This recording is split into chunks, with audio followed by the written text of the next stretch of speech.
सुप्रभात। आज पांचवें पाठ का के प्रश्नोत्तर बताइए। पहला प्रश्न है, एक पदेन उत्तरक। एक पद में उत्तर लिखना है। इसका प्रश्न लिख के फिर उसके नीचे उत्तर एक पद में लिखेंगे। पहला प्रश्न है, व्याधस्य नाम किम आसीत्। तो व्याध का नाम चंचल था, तो चंचला। दूसरा, ख चंचल व्याघ्रम कुत्र दृष्टवान। चंचल व्याघ्र को कहाँ देखा? जाले, जाल में। कस्मै किमपि अकार्य न भवति व्याघ्रः। बदरी गुल्मानां पृष्ठे का निलीना आसीत्।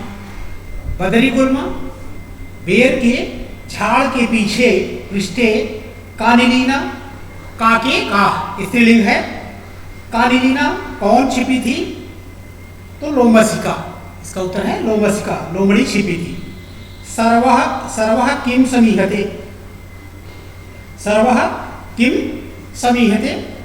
तो सर्वः स्वार्थम समीहते। सभी स्वार्थ में लगे हुए हैं, स्वार्थ चाहते हैं।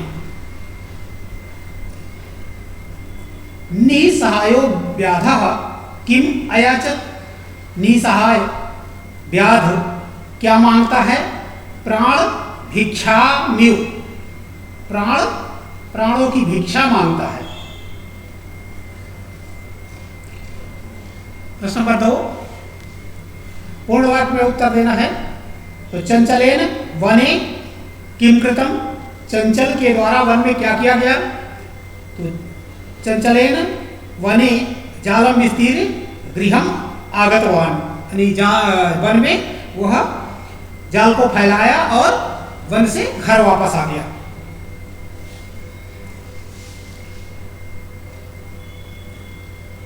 व्याघ्रस्य ख व्याघ्रस्य पिपासा कथम शांता भवत्। व्याघ्र की प्यास कैसे शांत हुई? व्याघ्रस्य पिपासा जलेन शांता अभवत्। जल से शांत हुई।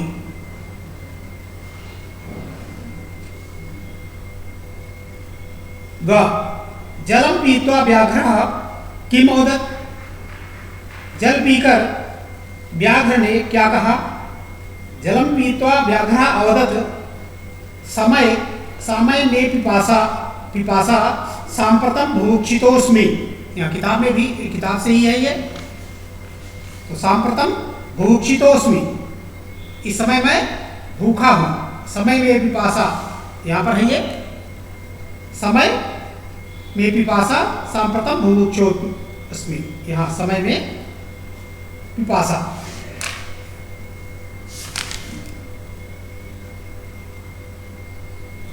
समय में पिपासा सांप्रतम भुभुक्षोस्मि। चंचलः मातृश्वः इति काम संबोधितवान् लोमसिकाम्। चंचलः मातृकां लोमसिकां संबोधितवान्।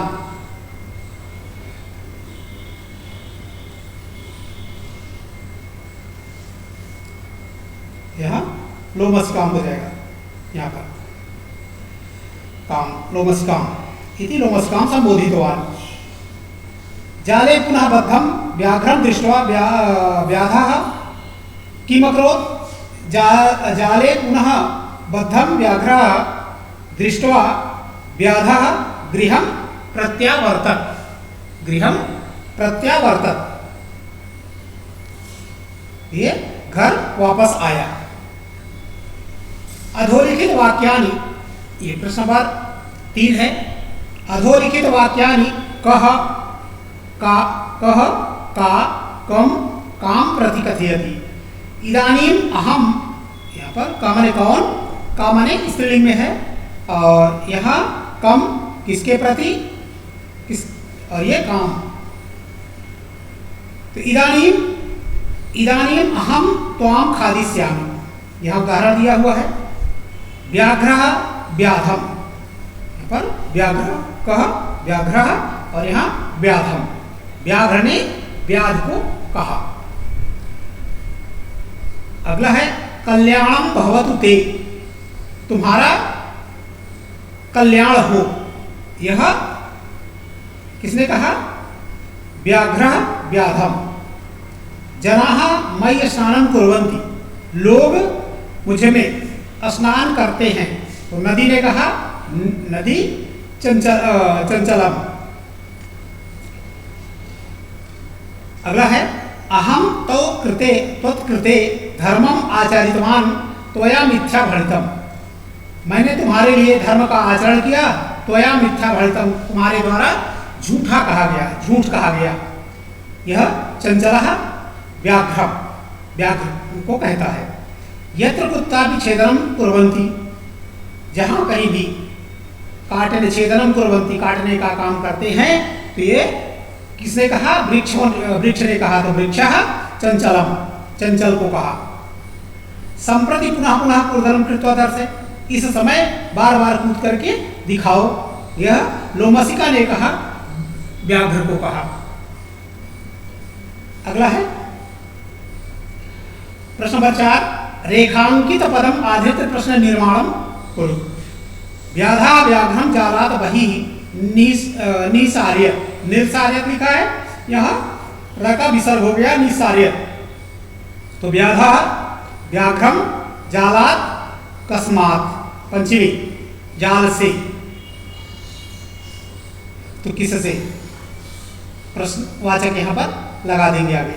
चंचलः वृक्षम उपगम्य अपृक्षत, यहाँ कम उपगम्य। तीसरे में व्याघ्रः लोमशिकायै निखिलाम कथाम निवेदत, व्याघ्र ने लोमशिका को सारी कथा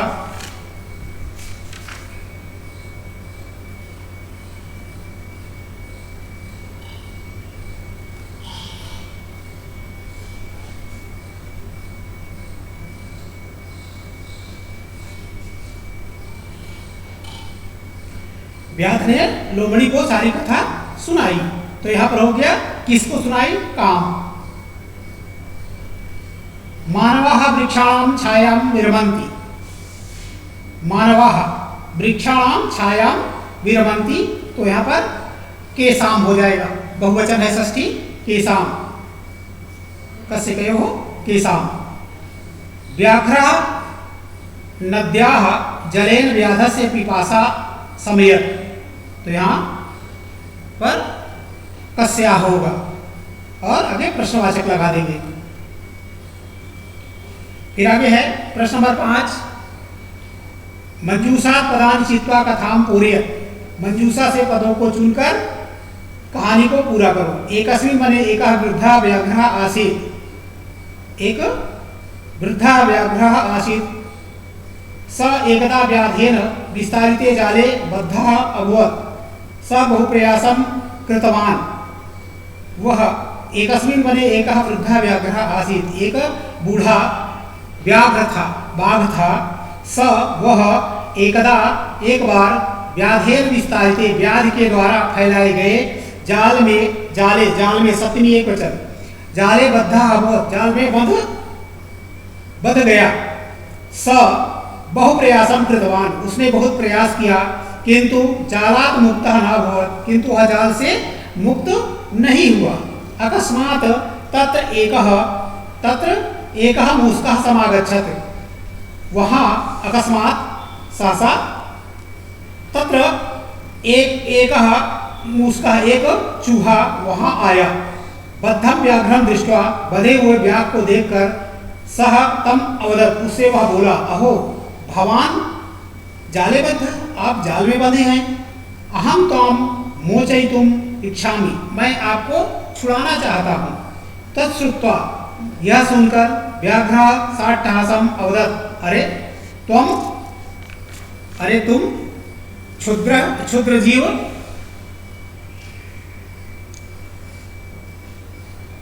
जीव, मम सहायं करिष्यसि, मेरी सहायता करोगे। यदि तुम मां मोचयिष्यसि तर्हि अहम त्वां न हनिष्यामि, तो मैं, यदि तुम मुझे छुड़ा दोगे तो मैं त्वाम न हनिष्यामि, मैं तुम्हें नहीं मारूंगा। मूषका स्वकीयैः लघुदन्तैः तज्जालं कर्तनं कृत्वा तं व्याघ्रं बहिः कृतवान्। मूषकः चूहा स्वकीयैः अपने छोटे दांतों से, लघुदन्तैः छोटे दांतों से, तज्जालस्य उस जाल के उस जाल को काटकर, कर्तनं कृत्वा काटकर, तम व्याघ्रम उस व्याघ्र को बहिः कृतवान बाहर कर दिया, अर्थात उससे बाहर, उस जाल से बाहर निकाल दिया। यथा निर्देशम उत्तरत, जैसा निर्देश है वैसा उत्तर देना है। सरोमस्कायै सर्वां कथां निवेदयत्। अस्मिन् वाक्ये विशेषण पदम किम, यहाँ पर विशेषण पद बताना है। सरोमस्काय उस लोमड़ी के द्वारा सर्वां कथां निवेदयत्, सह मने सा व्याध, उस व्याध के द्वारा लोमड़ी को सारी कथा निवेदन किया। अस्मिन् वाक्ये विशेषण पदम सर्वा। अहम तव कृते धर्मम आचरितवान, मैं तुम्हारे लिए धर्म का आचरण किया। अत्र अहम इति सर्वनाम पदम कस्मै प्रयुक्तम, तो यहाँ अहम पद किसके लिए प्रयुक्त किया गया है? तो यहाँ पर अत्र अहम इति सर्वनाम पदम कस्मै प्रयुक्तम, तो व्याध के लिए किया गया है।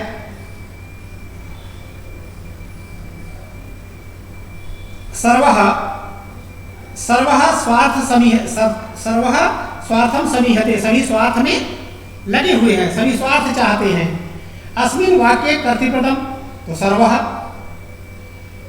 स सहसा चंचलम उपसृत्य कथयति, वाक्यात् एकम अव्ययपदम चित्वा लिखत, तो यहाँ पर सहसा।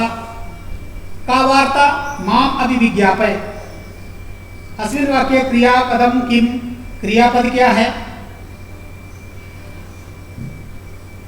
क्रियापदस्य पद परिचय लिखत, तो यहाँ ज्ञा धातु है, क्रियापद उभयपदी है, ज्ञा धातु है, उभयपदी, सकर्मक है, ये उसका पद परिचय है, सकर्मक क्रिया है, वि उपसर्ग है, एक वचन है, मध्यम पुरुष, लोट लकार,